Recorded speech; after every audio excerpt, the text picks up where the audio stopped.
Welcome to the Daily Vibecasting. Right. We are slicing through all that noise today, grabbing the absolute must-know stuff from the feeds: tech, finance, dev culture. It's your fast track, no messing around, just the core info you need.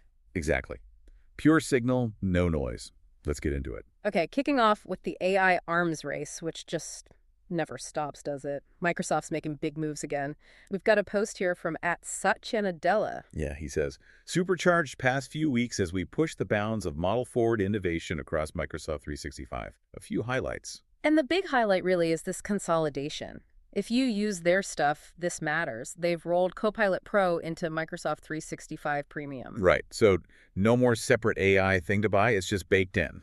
$19.99 a month for the premium tier. But it's how they're baking it in that's interesting, isn't it? Totally. It's about making AI less of a separate tool and more just part of the workflow, like this Excel agent mode demo they showed. Yeah, tell us about that. Well, imagine just typing into Excel, like, hey, build me the Q3 sales report, break it down by region, and give me a forecast. It just does it. That's the idea. Pulls your actual company data, builds the tables, charts, makes predictions, all inside Excel. Less clicking around, less exporting, importing. Okay, and the big claim attached to this. They're saying early tests show a 30% productivity boost. 30%. Note, if that holds up. It's huge. Making AI truly ambient within the tools people already use every day, that's the goal. Okay, shifting gears a bit. From Microsoft's big integration play to Anthropic's more niche branding. This is from @LuLumZurvey. Right, she says. Smart move by Anthropic to carve out a brand identity as the thinking man's AI lab. Positioning as a defender of human intellect is a unique differentiator and taps into the anti-slop zeitgeist. Anti-slop zeitgeist, I like that. It really captures the feeling, so much AI output is just mediocre noise. Exactly. And Anthropic saying, nope, we're about quality, about rigor. It's smart positioning in a market racing towards commoditization. So it's more than just marketing fluff. Oh, for sure. It's a recruitment strategy, too. Yeah.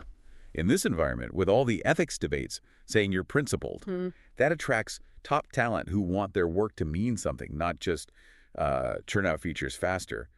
They're building a moat based on principles. Interesting. Okay, let's talk hardware rigor now. Tesla's Optimus bot. Big update from @Aminsung, an engineer working on it. Yeah, this one's pretty wild, he says. This isn't some video game, guys, but our bot actually doing martial arts.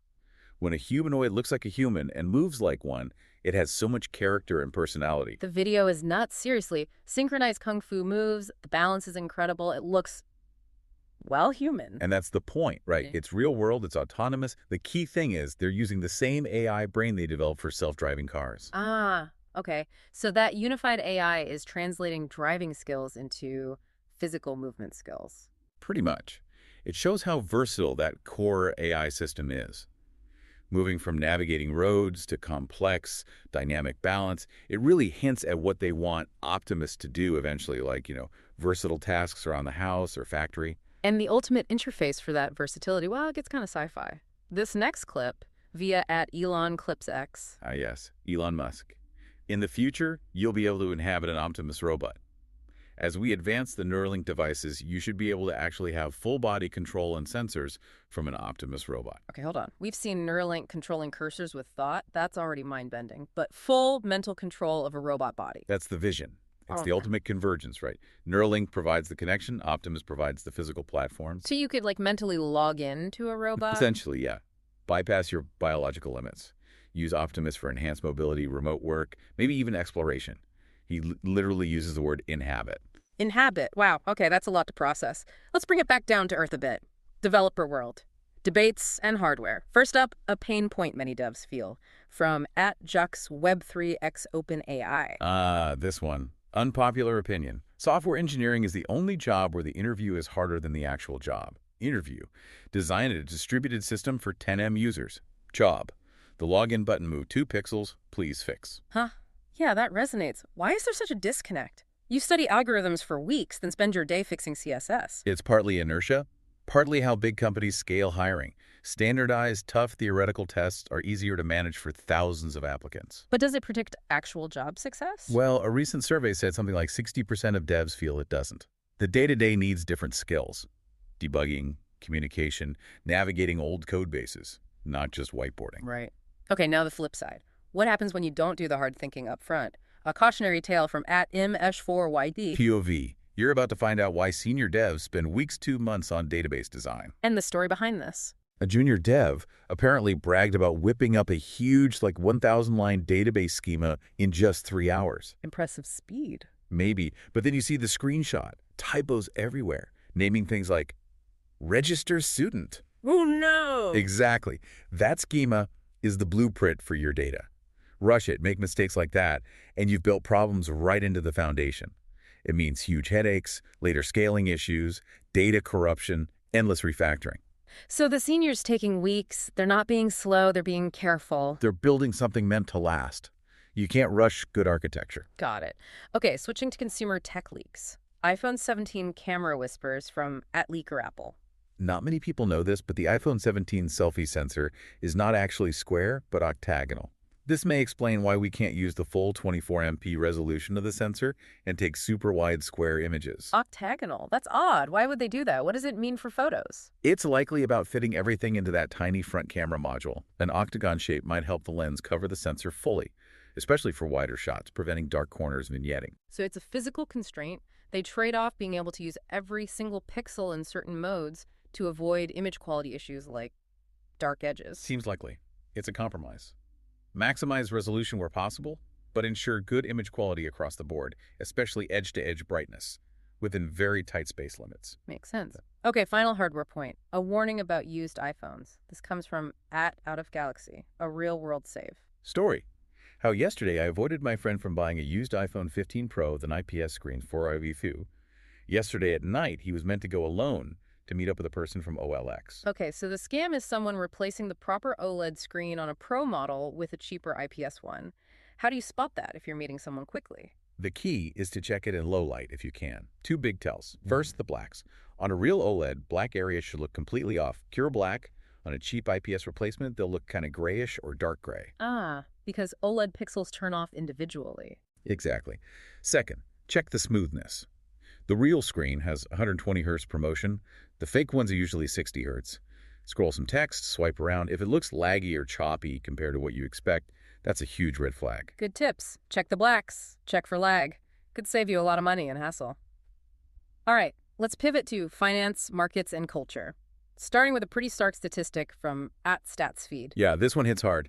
Europe now has 0 companies left in the global top 25. 0 in the top 25 globally. That's wow. What does that signal? It signals a major shift, right? The list is just dominated by U.S. tech, NVIDIA, Microsoft, Apple, and some other global giants.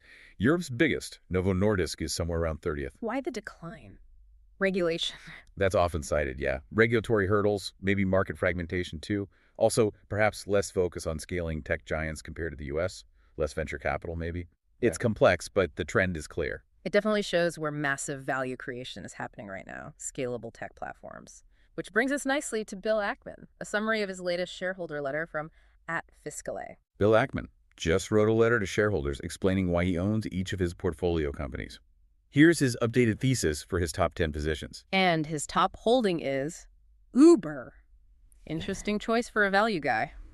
What's his reasoning? He sees it as a dominant, scalable platform, simple as that, and he points to the growth metrics, especially post-pandemic. A 62% jump in monthly active consumers since 2019. 62%. That's huge. Yeah, it shows real market penetration and resilience, not just a recovery bounce. It validates his high-conviction bet on that platform model. Okay, now for something completely different, but still finance-related. A hilarious skit capturing a certain generational clash from @BlockRaise calls himself Gambler Idiot. Yeah, that's a mock debt consultation. Goes through car payments, mortgage, and what kind of assets are we working with? And the punchline is, well, $18 in checking and $1.4 million in Fartcoin last I checked. $18 and $1.4 million in Fartcoin. Perfect. It just nails that contrast, doesn't it? Traditional debt management versus these completely wild, volatile digital assets. Is Fartcoin actually a thing? Please tell me it is. Oh, it is. A Solana meme coin. Yeah. And get this, it's had like $120 million in daily trading volume at times. $120 million for Fartcoin. Yep. It's the absurdity, right? The sheer speed and scale of wealth creation and potential destruction totally outside the old financial rails. Yeah. It perfectly captures that weird moment we're in. Absolutely wild. Okay, final segment. Let's do a vibe check. policy, IP, and some more personal reflections. Starting with OpenAI's Sora and the IP mess, perfectly satirized by at NS123 ABC. Right, the post kind of lays it out.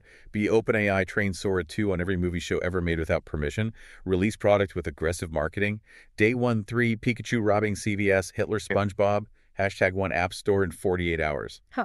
Yeah, the launch was exactly like that. Everyone immediately started making stuff with famous characters. Pikachu, Mario, SpongeBob. And then reality hit, legal reality. The result was what people call the insane nerf. OpenAI had to quickly block prompts using third-party IP. To avoid getting sued into oblivion by Disney and everyone else. Pretty much. Shift the liability. Yeah. So no more generating videos of Mickey Mouse doing karate. It limits the tool's fun factor, maybe, but keeps the lawyers away. A necessary policy pivot. Okay, shifting tone again. A defensive climate model accuracy from @Kamiraku. It's really remarkable just how well climate predictions from decades ago have held up. Mainstream climate science has done a good job forecasting the future. You hear a lot of skepticism about long-range models, but this post pushes back. Is there solid evidence for this consistency? There is, actually. Yeah. A key study from 2019 looked back at models published between 1970 and 2007.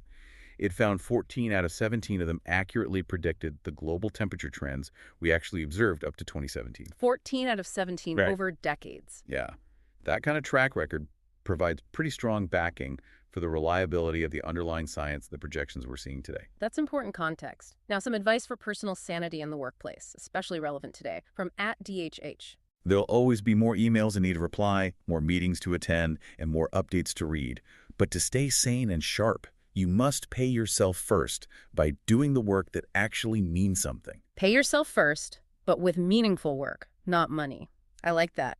Prioritize the stuff that actually fires you up over the endless admin churn. Exactly. It connects to that idea of bore out, where it's not just the amount of work, but the feeling that it's pointless that burns you out. You need that sense of purpose. For sure. And finally, a moment of vulnerability from someone usually very focused on the future. Lex Fridman. Feeling down about the world and about myself. Normal human things. I'm sure soon it'll be better. If you're down too, sending you love. Yeah, I usually hear him talking optimistically about AI in the future. Seeing him just say, hey, I'm feeling down feels significant. It really does. In our hyper-curated online world, seeing someone influential just acknowledge normal human struggles is powerful. He often talks about finding beauty even in difficulty, drawing on thinkers like Dostoevsky. It's a reminder that even the most forward-looking people wrestle with the present. A very human note to end on. So wrapping up today's Vibecasting. Yeah. Quite a ride. AI getting baked into everyday tools like Microsoft 365 while also doing kung fu. Yeah, and then the developer side, grappling with interview mismatches and the perils of rushing fundamental design, plus that stark reminder about Europe's place in the global market rankings. The through line feels like this tension between deep, thoughtful work and the flood of, well, slop, as Anthropic put it. Exactly. And that leads to the final thought for you listening. We see Anthropic pushing anti-slop, DHH saying pay yourself first with meaningful work. As AI gets better at the routine stuff, the commoditized stuff, what are the truly human skills you need to double down on right now? What's the deep thinking, the architectural planning, the principled work that AI can't easily replicate? How do you make sure you're contributing signal, not slop, something to chew on? We'll catch you on the next Daily Vibecasting.